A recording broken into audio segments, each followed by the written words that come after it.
viens d'être saisi par le procureur général près la Cour de cassation. Vous faites du bruit, peut-être ça vous concerne. Au lieu d'écouter attentivement, on n'a pas encore cité le nom de la personne. Chacun de vous peut être concerné. Moi, je connais déjà les noms, mais vous ne connaissez pas. Je viens d'être saisi par le procureur général près la Cour de cassation au fin d'obtenir l'autorisation d'instruction contre le sieur Constant Mutamba Tungunga, actuellement ministre d'État, ministre de la Justice et garde des Sceaux. Et donc, honorables députés, chers collègues, honorables députés et chers collègues, je vais demander au rapporteur de vous lire l'intégralité du réquisitoire du procureur près la Cour de cassation. Merci beaucoup, honorable président. Réquisitoire du procureur général près la Cour de cassation aux fins d'obtenir l'autorisation d'instruction contre les sieur Constant Mutamba Tungunga, actuellement ministre d'État, ministre de la Justice et garde de Sceaux. À l'honorable président de l'Assemblée nationale, aux honorables membres du bureau de l'Assemblée nationale, honorable président, honorables membres du bureau, conformément aux articles 153, alinéa 3.2 de la Constitution de la République démocratique du Congo, tel que modifié par la loi numéro 11/002 du 20 janvier 2011 et 81 alinéa 1er et 2, 84 de la loi organique numéro 13/010 du 19 février 2013 relative à la procédure devant la Cour de cassation, le procureur général dresse cette cour à l'honneur de vous adresser les présents réquisitoires aux fins d'obtenir l'autorisation de l'instruction à charge de sieur Constant Mutamba Tungunga, ministre d'État, ministre de la Justice et garde de Sceaux. 1. Exposé de faits. Il ressort des éléments en notre possession qu'en date du 14 avril 2025, un contrat de gré à gré relatif à la construction d'un immeuble carcéral à Kisangani dans la province de la Tchopo, rez-de-chaussée plus 2 étages, a été signé entre le ministère de la Justice et garde de Sceaux, représenté par le ministre d'État, ministre de la Justice et garde de Sceaux, M. Constant Mutamba Tungunga, et la société Zion Construction SARL, représentée par Madame Ange-Marie Aurore Inimahoro, gérant. Financé par le ministère de la Justice et garde de Sceaux, ces contrats étaient conclus au prix de 29 millions de dollars américains, sans TVA et les autres taxes, payables en 4 tranches de 23 200 millions de dollars US, donc 23 200 000 dollars américains, soit 80% du montant. 2 900 000, soit 10% du montant, puis 1 450 000, soit 5% du montant, au compte numéro 0011156262292602233 BCDC ouvert en les livres de la banque Equity BCDC sous l'intitulé Zion Construction SARL.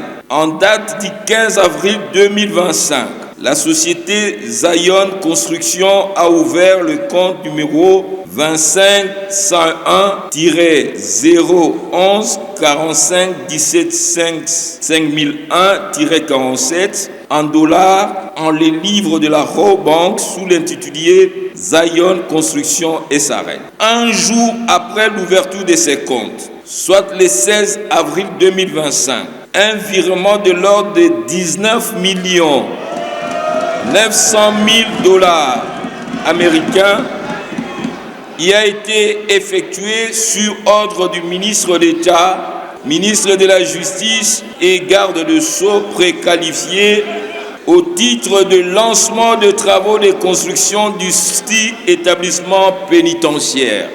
5 fonds provenaient du compte numéro 051 01-010 248 45. Ces fonds, cette somme de 19 900 000 $, payés sur le compte de la société Zion Construction SRL, constituait le premier acompte du montant convenu. L'examen minutieux de pièces du dossier permet de dégager que l'inculpé Constant Moutamba avait sollicité et obtenu de la Direction générale des contrôles des marchés publics, DGCMP en sigle, l'autorisation de recourir à la procédure de gré à gré avec la société susvisée au coût de 39 877 067 US $, suivant la lettre numéro 316 DGCMP DG D1 GEM 2 2025 du 26 février 2025 de Madame la directeure générale AI. Le susnommé Constant Moutamba Tungunga avait par la suite sollicité par sa lettre 729 LF 436 CAB mine G Garde-Sceaux 2025 du 1er avril 2025 de la première ministre l'approbation du contrat de gré à gré signé avec la société précitée. Par sa lettre numéro CAB PM CTS EPM PPP du 8 mai 2025, Madame la Première ministre, sous la plume de son directeur du cabinet, avait instruit les ministres d'État et ministres de la Justice et garde-sceaux de surseoir à la procédure d'attribution de ces marchés en attendant son approbation, et c'est conformément à l'article 15 de la loi numéro 10/10 du 27 avril 2010 relative au marché public. Il s'y est de préciser que dans la conclusion du marché gré à gré, 5 étapes doivent être respectées conformément à l'article 136 du décret numéro 23/12 du 3 mars 2023 portant manuel de procédure de marché public, à l'occurrence. Premier tiret, la demande motivée de l'autorisation spéciale. Deuxième tiret, la notification par la DGCMP de l'autorisation spéciale de conclure un marché de gré à gré. Troisième tiret, la demande de non-objection sur le projet de marché. Quatrième tiret, la soumission du marché à l'approbation de l'autorité compétente. Cinquième tiret, l'enregistrement du marché à l'autorité des régulations des marchés publics. Dans les cas d'espèce, Sueur Constant Moutamba Tungunga n'a respecté que les 2 premières étapes ci-dessus énumérées. La DGCMP ne lui a accordé que l'autorisation spéciale de recourir à la procédure de gré à gré avec société au coût de 39 877 067 US $, et attendait que le ministre précité transmette le projet de contrat pour analyse, appréciation de la régularité et éventuellement donner l'avis de non-objection. Il apparaît clairement que sans l'avis de non-objection de la GCMP, ni l'approbation de la Première ministre, que le prénommé Constant Moutamba Tungunga a procédé au paiement de la somme de 19 900 000 $ américains à la société Zion Construction SRL en violation de la réglementation en vigueur. Par ailleurs, il s'y est de préciser que l'argent versé au compte de cette société provenait du paiement par l'Ouganda de sa condamnation en faveur de la République démocratique du Congo, suivant l'arrêt sous rôle général numéro 116 rendu par la Cour internationale de justice le 9 février 2022 et était destiné à l'indemnisation des victimes de la guerre à Kisangani ayant opposé les troupes ougandaises à celles rwandaises. Signalons que ces fonds sont gérés par un établissement public à caractère social dénommé Fonds spécial de réparation et de répartition de l'indemnité aux victimes des activités illicites de l'Ouganda en République démocratique du Congo, en sigle FRIVAO.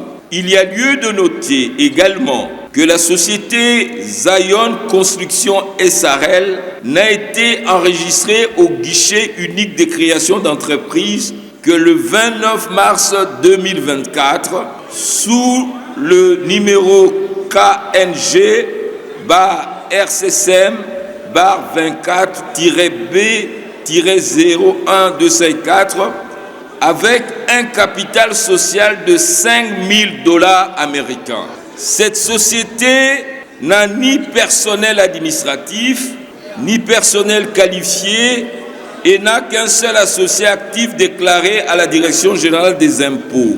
2. Qualification légale et loi applicable. Tel qu'exposé succinctement dans leur rapport avec le droit, ces faits paraissent constituer l'infraction de détournement de deniers publics prévue et punie par l'article 145 du Code pénal livre 2 tel que modifié et complété à ces jours. Eu égard à la gravité des faits et de peines comminées par cette disposition, il est de bon droit que le ministre d'État, ministre de la Justice et garde des Sceaux, M. Constant Mutamba Tungunga, puisse donner sa version de faits et des preuves pour éclairer notre religion.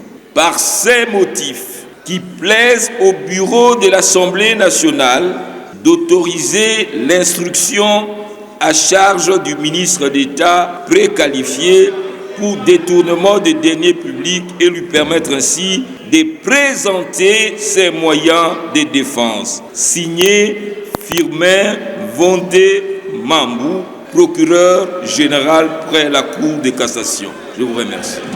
Nous allons demander aux différents présidents des groupes parlementaires de nous désigner par écrit aujourd'hui même un membre du groupe qui fera partie de la commission qui va auditionner les ministres d'État et après que le procureur général de la République ait présenté son réquisitoire. Et ça vous reviendra maintenant en plénière pour autoriser l'instruction.